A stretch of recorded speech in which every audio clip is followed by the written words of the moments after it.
कहानी की शुरुआत एक शिप से होती है जहां कुछ लोग सफर कर रहे होते हैं। इसी शिप पर एमी नाम की एक लड़की उदास खड़ी होती है क्योंकि आज उसका बर्थडे होता है और उसे लगता है कि उसके पिता उसके लिए कोई गिफ्ट नहीं लाएंगे। तभी उसके पिता जॉन वहां आते हैं और एमी को एक वॉकी टॉकी गिफ्ट में देते हैं। गिफ्ट देखकर एमी बहुत खुश हो जाती है। इसी बीच शिप पर मौजूद लोग अचानक जोर जोर से चिल्लाने लगते हैं। असल में उन्हें समंदर में कूदती हुई डॉल्फिन दिखाई देती है। सभी लोग इस खूबसूरत नजारे को देखकर काफी खुश हो जाते हैं, लेकिन उन्हें यह नहीं पता होता कि ये डॉल्फिन खेल नहीं रही बल्कि अपनी जान बचाकर भाग रही होती है, क्योंकि उसके पीछे समुद्र के अंदर एक बहुत बड़ा और खतरनाक मॉन्स्टर लगा हुआ होता है। मगर शिप पर मौजूद किसी को भी इस खतरे का अंदाजा नहीं होता और सभी डॉल्फिन को देखकर एंजॉय कर रहे होते हैं। लेकिन कुछ ही देर में उनके साथ ऐसा कुछ होने वाला था जिसकी उन्होंने कल्पना भी नहीं की थी। तभी समुद्र की गहराइयों से वही मॉन्स्टर अचानक ऊपर आता है और सीधे शिप पर हमला कर देता है। इस अटैक की वजह से पूरी शिप पलट जाती है और सभी लोग पानी में गिर जाते हैं, लेकिन अब तक किसी ने भी उस मॉन्स्टर को साफ तौर पर नहीं देखा होता। कुछ लोग किसी तरह तैरकर किनारे पहुंच जाते हैं और एक सुनसान आइलैंड पर आ जाते हैं। यहाँ मोबाइल नेटवर्क भी काम नहीं कर रहा होता, यानी अब ये लोग किसी से मदद भी नहीं मांग सकते थे। यहाँ हम जॉन को देखते हैं जो बेहोश पड़ा होता है। एक आदमी उसे उठाकर होश में लाता है। जैसे ही जॉन को होश आता है वह सबसे पहले अपनी बेटी एमी को ढूंढने लगता है, लेकिन एमी उसे कहीं दिखाई नहीं देती। तभी वॉकी टॉकी पर एमी की आवाज आती है, लेकिन कुछ ही सेकंड बाद वो आवाज कट जाती है। अब जॉन अपनी बेटी को ढूंढते हुए आगे बढ़ता है,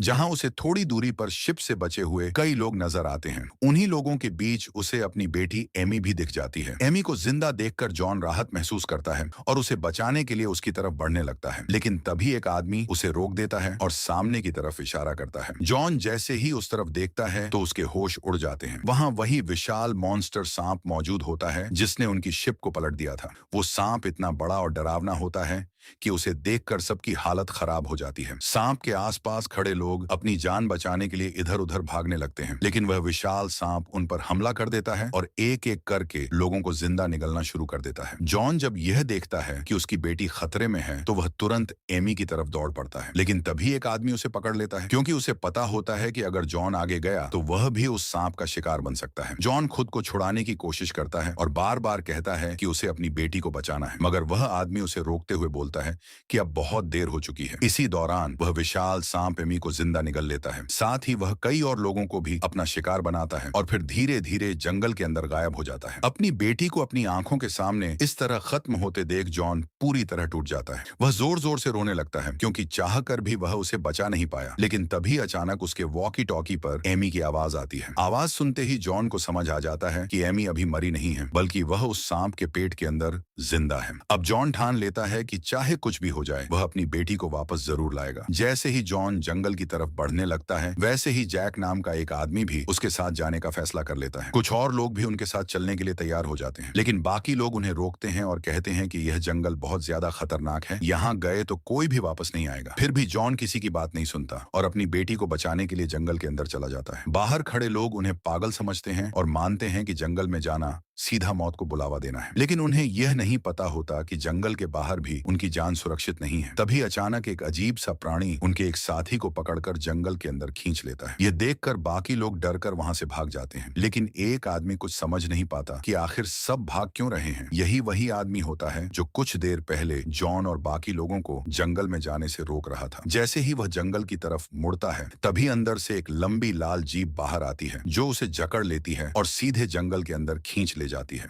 उसी समय वह विशाल मॉन्स्टर सांप जंगल के बीच बने हुए नेस्ट में वापस लौट आता है। वहां वह अपने निगले हुए इंसानों को अपने शरीर से बाहर निकालकर एक गहरे गड्ढे में फेंक देता है। इसके बाद वह सांप फिर से शिकार की तलाश में जंगल की ओर निकल जाता है। अब धीरे धीरे खुलासा होता है कि यह एक फीमेल सांप है और उसी गड्ढे में उसके कई अंडे रखे हुए हैं, यानी वह इंसानों को जिंदा पकड़कर अपने बच्चों के लिए वहां इकट्ठा कर रही थी। जैसे ही सांप वहां से चला जाता है गड्ढे में पड़े लोग धीरे धीरे होश में आने लगते हैं। उन्हीं में जॉन की बेटी एमी भी जिंदा होती है। दूसरी तरफ शिप का कैप्टन बाहर निकलने का रास्ता खोजने की कोशिश करता है, लेकिन जल्दी ही उसे समझ आ जाता है कि यहाँ से निकलना आसान नहीं है। गड्ढा बहुत गहरा है और चारों तरफ सिर्फ घना जंगल है, यानी मदद के लिए भी किसी के आने की कोई संभावना नहीं है। इसी दौरान सबकी नजर वहां मौजूद सांप के अंडों पर पड़ती है। जैसे ही कैप्टन उन अंडों को छूने के लिए आगे बढ़ता है एमी उसे रोक देती है। वह कहती है कि अगर ये अंडे टूट गए तो इनमें से बच्चे बाहर निकल आएंगे और फिर सभी की जान खतरे में पड़ जाएगी। लेकिन वहीं मौजूद यंग नाम का एक बिजनेसमैन अलग राय रखता है। वह कहता है कि ये अंडे अभी कच्चे हैं, इसलिए अगर इन्हें अभी तोड़ दिया जाए तो सांप के बच्चे पैदा होने से पहले ही खत्म हो जाएंगे। इतना कहकर वह एक पत्थर उठाता है और एक अंडे को तोड़ देता है, लेकिन जैसे ही अंडा टूटता है उसमें से एक छोटा सांप बाहर निकल आता है। यह देखकर सभी लोग घबरा जाते हैं और यंग पर गुस्सा करने लगते हैं, क्योंकि उसके गलत फैसले ने सबकी जान खतरे में डाल दी होती है। अब वह छोटा सांप धीरे धीरे लोगों की तरफ बढ़ने लगता है। सभी लोग डरकर एक बड़े पत्थर के पीछे छुप जाते हैं। तभी उस सांप की नजर एक घायल लड़की पर पड़ती है, जो चोट की वजह से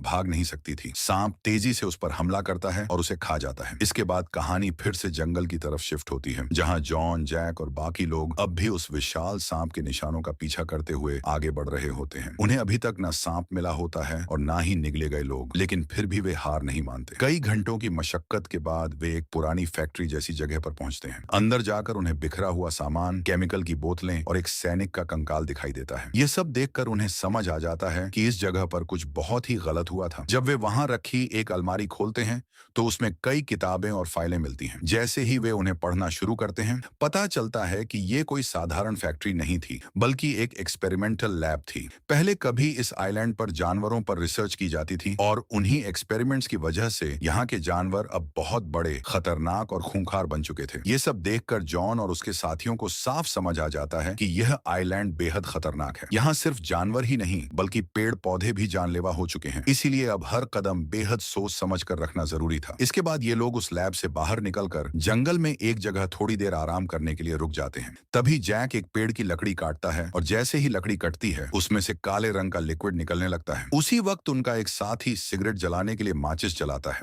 लेकिन गलती से वह जलती हुई तीली नीचे उसी काले लिक्विड पर गिर जाती है। माचिस गिरते ही वहां अचानक तेज आग भड़क उठती है। किसी तरह ये लोग आग पर काबू पा लेते हैं, लेकिन अब उन्हें समझ आ जाता है कि उस पेड़ से निकलने वाला काला लिक्विड बहुत ही खतरनाक और ज्वलनशील पदार्थ है। आग तो बुझ जाती है, लेकिन उसके धुएं का असर जॉन पर होने लगता है। उसे चक्कर आने लगते हैं और वह अजीब अजीब चीजें देखने लगता है। उसे लगने लगता है कि उसके साथी उस पर हंस रहे हैं और उसे घूर रहे हैं। तभी उसे अपनी बेटी एमी की आवाज सुनाई देती है, जो कह रही होती है, डैड, आप मुझे बचा नहीं पाए। इसी दौरान जॉन को वही विशाल मॉन्स्टर सांप अपनी तरफ आता हुआ दिखाई देता है। वह सांप उसे जकड़ लेता है और जॉन डर के मारे चीखने लगता है, लेकिन तभी जैक उसके चेहरे पर पानी डालता है और जॉन होश में आ जाता है। तब उसे एहसास होता है कि असल में वहां कोई सांप था ही नहीं। ये सब उस काले लिक्विड के धुएं की वजह से उसे भ्रम हो रहा था। अब जैसे ही जॉन पूरी तरह होश में आता है, वह पीछे मुड़कर देखता है। वहां उनके कुछ साथी उसी पेड़ की टहनियों में फंसे होते हैं और पेड़ उन्हें अपनी तरफ खींच रहा होता है। अब सबको समझ आ जाता है कि यह कोई आम पेड़ नहीं है। एक्सपेरिमेंट्स की वजह से यह पेड़ भी खतरनाक और हिंसक बन चुका है। जॉन और जैक मिलकर किसी तरह अपने कुछ साथियों को उस पेड़ की पकड़ से छुड़ा लेते हैं, लेकिन उनका एक साथी काफी देर तक फंसा रहने की वजह से मर जाता है। ये देखकर सभी लोग काफी डर जाते हैं। तभी वह पेड़ अपनी टहनियां फिर से उनकी तरफ बढ़ाने लगता है, लेकिन ये लोग किसी तरह समय रहते वहां से भाग निकलते हैं।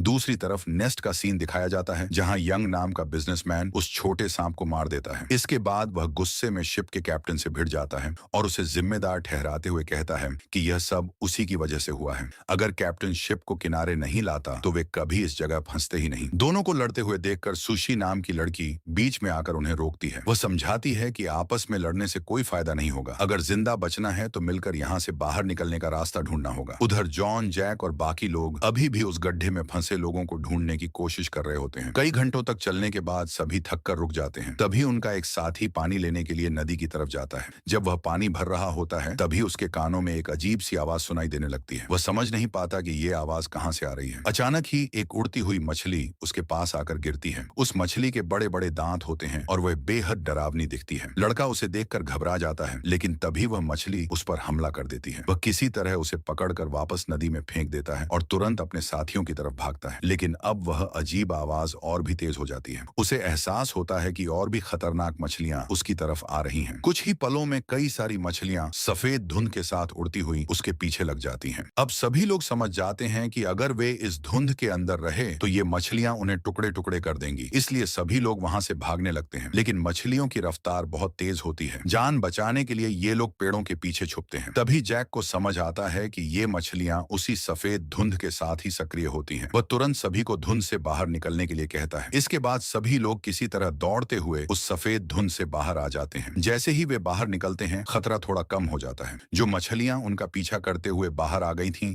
वे जमीन पर गिरकर तड़पने लगती हैं और मर जाती हैं। लेकिन अभी भी खतरा पूरी तरह खत्म नहीं हुआ था। तभी जैक को जमीन पर किसी बहुत बड़े जानवर के पैरों के निशान दिखाई देते हैं। निशान इतने बड़े होते हैं कि सभी को साफ समझ आ जाता है कि आसपास कोई और विशाल मॉन्स्टर मौजूद है। तभी उनके एक साथी की शर्ट पर ऊपर से सफेद रंग का लिक्विड गिरता है। वह ऊपर देखता है तो पेड़ पर एक अजीब सा प्राणी बैठा होता है। उसे देखते ही सभी लोग डर जाते हैं। उनमें से एक आदमी उस मॉन्स्टर पर पत्थर फेंकने ही वाला होता है कि अचानक ऊपर से एक लंबी लाल जीभ आती है और उस प्राणी को एक ही झटके में निगल लेती है। ये वही लाल जीभ होती है जिसे हमने कहानी की शुरुआत में भी देखा था। अगले ही पल एक विशाल क्रिएचर छलांग लगाकर उनके सामने आ जाता है। अब साफ हो जाता है कि यह एक बहुत बड़ा मेंढक है जो एक्सपेरिमेंट की वजह से मॉन्स्टर बन चुका है। इतने विशाल मेंढक को देखकर सभी लोग अपनी जान बचाने के लिए भागने लगते हैं, लेकिन वह मॉन्स्टर अपनी लंबी जीभ से एक बूढ़े आदमी को पकड़ लेता है और उसे अपनी तरफ खींचने लगता है। बूढ़ा आदमी खुद को बचाने के लिए पास के पेड़ को पकड़ लेता है। बाकी लोग भी उसे बचाने के लिए आ जाते हैं और सभी मिलकर उसे वापस खींचने की कोशिश करते हैं, लेकिन उस मॉन्स्टर की ताकत के सामने वे कमजोर पड़ने लगते हैं। तभी जैक दौड़कर आता है और एक नुकीला हथियार उस मॉन्स्टर की तरफ फेंकता है। वह हथियार सीधे जाकर उसके आंख में लग जाता है। दर्द की वजह से वह बूढ़े आदमी को छोड़ देता है और सभी को भागने का मौका मिल जाता है। सभी लोग तेजी से जंगल में आगे की ओर भागते हैं, लेकिन वह विशाल मेंढक उनका पीछा नहीं छोड़ता। वह एक ही लंबी छलांग में इतना फासला तय कर लेता है जितना ये लोग काफी देर तक दौड़कर भी नहीं कर पाते। अब वह मॉन्स्टर इन्हें पकड़ने ही वाला होता है। तभी अचानक वही विशाल सांप वहां आ जाता है और उस मेंढक को हवा में ही पकड़कर निगल लेता है। इस तरह इन लोगों की जान उस मेंढक से तो बच जाती है, लेकिन अब उनके सामने एक और भी बड़ा खतरा खड़ा हो चुका होता है। अब वह विशाल सांप उन्हें देख लेता है और उनके पीछे पड़ जाता है। जैक, जॉन और उनका एक साथी किसी तरह तेजी से भागकर दूसरी दिशा में निकल जाते हैं, लेकिन बूढ़ा आदमी और एक दूसरा लड़का पीछे रह जाते हैं क्योंकि उनकी रफ्तार कम होती है। सांप सीधे उन्हीं दोनों के पीछे लग जाता है और उन्हें निगलने ही वाला होता है, लेकिन तभी वह बहुत सारे पेड़ों के बीच फंस जाता है और अपना मुंह अंदर डालकर वह उन्हें पकड़ नहीं पाता। लेकिन सांप फिर भी हार नहीं मानता। वह जोर लगाकर पेड़ों को तोड़ने की कोशिश करने लगता है। तभी उनका एक साथी उन दोनों को बचाने के लिए आगे आता है और सांप का ध्यान भटकाने के लिए उस पर नारियल फेंक देता है। नारियल लगते ही सांप गुस्से में उन दोनों को छोड़कर उस लड़के के पीछे पड़ जाता है। लड़का तेजी से भागता है और किसी तरह एक पेड़ के पीछे छुप जाता है। सांप उसे ढूंढ नहीं पाता और इस तरह उसकी जान बच जाती है। इसके बाद सांप फिर से बूढ़े आदमी और उसके साथी को खोजने लगता है। बूढ़ा आदमी तो किसी तरह पेड़ के पीछे छुप जाता है, लेकिन दूसरा लड़का सांप की नजर में आ जाता है। सांप उसके पास पहुंचता है और उसे खा जाता है। अब सांप एक बार फिर बाकी बचे लोगों के पीछे पड़ जाता है। सभी समझ जाते हैं कि यह सांप उन्हें किसी भी हाल में छोड़ने वाला नहीं है। जब बचने का कोई रास्ता नहीं मिलता तो ये लोग पास के गंदे नाले में कूद जाते हैं और सांस रोककर पानी के अंदर छुप जाते हैं। कुछ देर बाद वह विशाल सांप वहां पहुंचता है और चारों तरफ उन्हें ढूंढने लगता है, लेकिन वह उन्हें नहीं देख पाता और आखिर में वहां से चला जाता है। उधर दूसरी तरफ नेस्ट में यंग नाम का बिजनेसमैन अभी भी बाहर निकलने का रास्ता ढूंढ रहा होता है, लेकिन उसे कोई रास्ता नहीं मिलता। तभी अचानक जमीन जोर जोर से हिलने लगती है। गड्ढे में मौजूद लोग समझ जाते हैं कि बड़ा सांप वापस आ रहा है, इसलिए सभी लोग जमीन पर लेटकर मरे होने का नाटक करने लगते हैं। कुछ ही देर बाद वही सांप वहां आता है और अपने शरीर से एक और इंसान को गड्ढे में उगल देता है ताकि बाद में उसके बच्चे उसे खा सकें। लेकिन तभी उसकी नजर अपने मरे हुए बच्चे पर पड़ती है जिसे यंग ने मार दिया था। यह देखकर सांप बेहद गुस्से में आ जाता है और तुरंत जंगल की तरफ चला जाता है क्योंकि उसे लगता है कि उसके बच्चे को बाहर मौजूद लोगों ने मारा है। सांप के जाते ही गड्ढे में मौजूद लोग बाहर निकलने की कोशिश करने लगते हैं, लेकिन तभी वहां रखे बाकी अंडे हिलने लगते हैं। यह देखकर सभी समझ जाते हैं कि अब जल्द ही इन अंडों से सांप के बच्चे बाहर निकलने वाले हैं। यह देखकर सभी लोग घबरा जाते हैं और वहां से भागने लगते हैं, लेकिन एमी वहीं रुक जाती है और अंडों के सामने खड़ी रहती है। तभी एक अंडा टूटता है और उसमें से सांप का एक बच्चा बाहर निकल आता है। एमी डरने के बजाय धीरे धीरे उसके पास जाती है और उसके सिर पर हाथ रख देती है। वह उस बच्चे को यह एहसास दिलाती है कि वह उसका खाना नहीं बल्कि उसकी साथी है। धीरे धीरे वह सांप का बच्चा भी एमी को कोई नुकसान नहीं पहुंचाता और उसे अपनी माँ जैसा समझने लगता है। असल में एमी ने पहले ही किताब में पढ़ा होता है कि अगर सांप का बच्चा पैदा होते ही अपनी असली माँ को नहीं देखे तो वह सामने मौजूद पहली जिंदा चीज को ही अपनी माँ मान लेता है। इसके बाद वह छोटा सांप बाकी लोगों की तरफ बढ़ता है और उनमें से एक आदमी को पकड़कर मार देता है। इसी बीच यंग नाम का बिजनेसमैन अपने साथियों को बचाने की कोशिश करने के बजाय किसी तरह उस गड्ढे से बाहर निकल आता है। नीचे फंसे लोग उससे मदद की गुहार लगाते हैं, लेकिन यंग बेहद स्वार्थी होता है। वह किसी को बाहर निकालने की बजाय सबको वहीं मरने के लिए छोड़ देता है और वहां से भाग जाता है। उधर दूसरी तरफ जॉन, जैक और बाकी लोग जंगल में आगे बढ़ते हुए एक पुराने घर तक पहुंचते हैं। वहां वे जरूरत का सामान ढूंढने लगते हैं। तभी अचानक एक आदमी दौड़ता हुआ वहां पहुंचता है और वह कोई और नहीं बल्कि वही बिजनेसमैन यंग होता है जो अपने साथियों को गड्ढे में छोड़कर भाग आया था। सभी लोग उससे बाकी लोगों के बारे में पूछते हैं। जॉन उससे अपनी बेटी एमी के बारे में सवाल करता है, लेकिन यंग सबके सामने झूठ बोल देता है कि वहां मेरे अलावा कोई भी जिंदा नहीं बचा। ये सुनकर जॉन पूरी तरह टूट जाता है। उसे लगने लगता है कि उसने अपनी बेटी को हमेशा के लिए खो दिया है। रात हो जाती है और सभी लोग उसी पुराने घर में रुक जाते हैं। अगली सुबह उनकी आंखें हेलीकॉप्टर की आवाज से खुलती हैं। यंग तुरंत बाहर भागता है और हाथ हिलाकर मदद मांगता है, लेकिन हेलीकॉप्टर काफी दूर होने की वजह से उन्हें देख नहीं पाता और वहां से चला जाता है। इसी दौरान घर के अंदर जॉन अपनी बेटी के गम में डूबा बैठा होता है। तभी उसके वॉकी टॉकी पर फिर से एमी की आवाज आती है। आवाज सुनते ही जॉन समझ जाता है कि यंग झूठ बोल रहा था। उसकी बेटी अभी भी जिंदा है। अब जॉन के अंदर फिर से उम्मीद जाग उठती है। वह तुरंत बाकी लोगों के पास जाकर कहता है कि उसकी बेटी अभी जिंदा है और गड्ढे में और भी लोग बचे हैं जिन्हें बचाना जरूरी है। लेकिन यंग अपना झूठ छुपाने के लिए जॉन को पागल कहता है और कहता है कि वहां कोई भी जिंदा नहीं है। बाकी लोग भी सोचते हैं कि बेटी के गम में जॉन मानसिक रूप से टूट चुका है, इसलिए वे उसकी बात पर यकीन नहीं करते। लेकिन तभी वॉकी टॉकी पर एक बार फिर एमी की आवाज आती है। सभी लोगों को अब पूरा यकीन हो जाता है कि गड्ढे में अभी भी लोग जिंदा हैं। यंग का झूठ सबके सामने आ चुका होता है। उसे समझ आ जाता है कि अब ये लोग उसे छोड़ने वाले नहीं हैं, इसलिए वह मौके का फायदा उठाकर वहां से भाग जाता है। भागते भागते वह जंगल के एक खुले इलाके में पहुंचता है,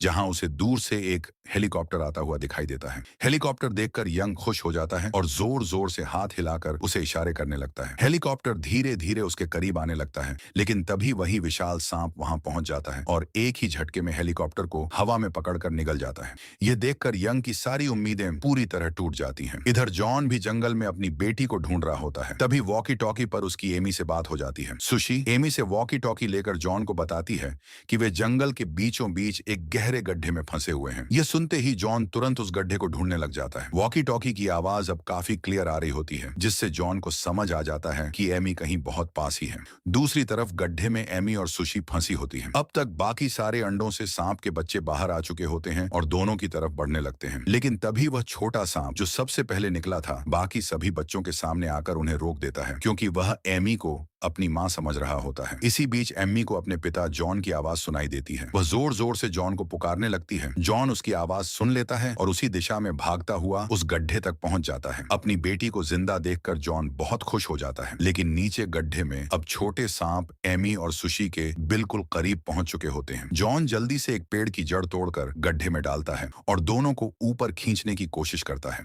तभी वही विशाल सांप फिर से वहां आ जाता है। वह बेहद गुस्से में होता है और जॉन पर हमला करने ही वाला होता है, लेकिन तभी उनका एक साथी नुकीले औजार से सांप की आंख पर वार कर देता है। सांप दर्द से तड़प उठता है और इसी मौके का फायदा उठाकर जॉन लड़कियों को ऊपर खींचने लगता है, लेकिन जॉन अकेला होता है, इसलिए दोनों को एक साथ निकालना उसके लिए मुश्किल हो जाता है। नीचे छोटे सांप भी अब बिल्कुल करीब आ चुके होते हैं। तभी शिप का कैप्टन अपनी जान की परवाह किए बिना मदद के लिए आगे आता है और दोनों लड़कियों को ऊपर खींचने में मदद करता है। वह एमी और सुशी को सुरक्षित ऊपर पहुंचा देता है, लेकिन खुद नीचे फंस जाता है। इसके बाद सारे छोटे सांप उस पर टूट पड़ते हैं और कैप्टन अपनी जान की कुर्बानी देकर दोनों लड़कियों को बचा लेता है। जॉन अपनी बेटी को वापस पाकर बेहद खुश हो जाता है, लेकिन तभी वह विशाल सांप एक बार फिर उनकी तरफ बढ़ने लगता है। ये देखकर सभी लोग तुरंत वहां से भागने लगते हैं। इसी बीच अचानक उसका पैर फिसलता है और वह दोबारा उसी गड्ढे में गिर जाता है, जहां से वह बड़ी मुश्किल से बाहर निकला था। नीचे गिरते ही उसके ही बच्चे उस पर टूट पड़ते हैं और उसे मार डालते हैं। उधर बाकी लोग उस बड़े सांप से बचते हुए जंगल में भाग रहे होते हैं, लेकिन वह उनका पीछा नहीं छोड़ता। तभी जैक सबको रोकते हुए कहता है कि अगर हम साथ साथ भागे तो सांप हम सबको पकड़ लेगा, इसीलिए अलग अलग दिशाओं में भागना ही सही होगा। सभी को उसकी बात सही लगती है और वे अलग अलग तरफ भाग जाते हैं, लेकिन एमी गलती से गलत दिशा में चली जाती है और उसी तरफ भागती है जहां से मॉन्स्टर सांप आ रहा होता है। जैक उसे जोर से आवाज देकर दूसरी दिशा में जाने को कहता है, लेकिन अब बहुत देर हो चुकी होती है। सांप पीछे से आता है और एमी को फिर से जिंदा निगल लेता है। यह देखकर जॉन गुस्से और दर्द में पूरी तरह टूट जाता है। अब वह अपनी जान की परवाह किए बिना सीधे उस सांप से लड़ने के लिए दौड़ पड़ता है, क्योंकि उसके लिए एमी ही उसकी पूरी दुनिया होती है। सांप जॉन को भी निगलने ही वाला होता है कि तभी जैक हाथ में जलती हुई लकड़ी लेकर वहां पहुंच जाता है। जैक समझ जाता है कि अगर इस सांप को नहीं रोका गया तो कोई भी इस जंगल से जिंदा बाहर नहीं निकल पाएगा। उसे अचानक उस काले लिक्विड की याद आती है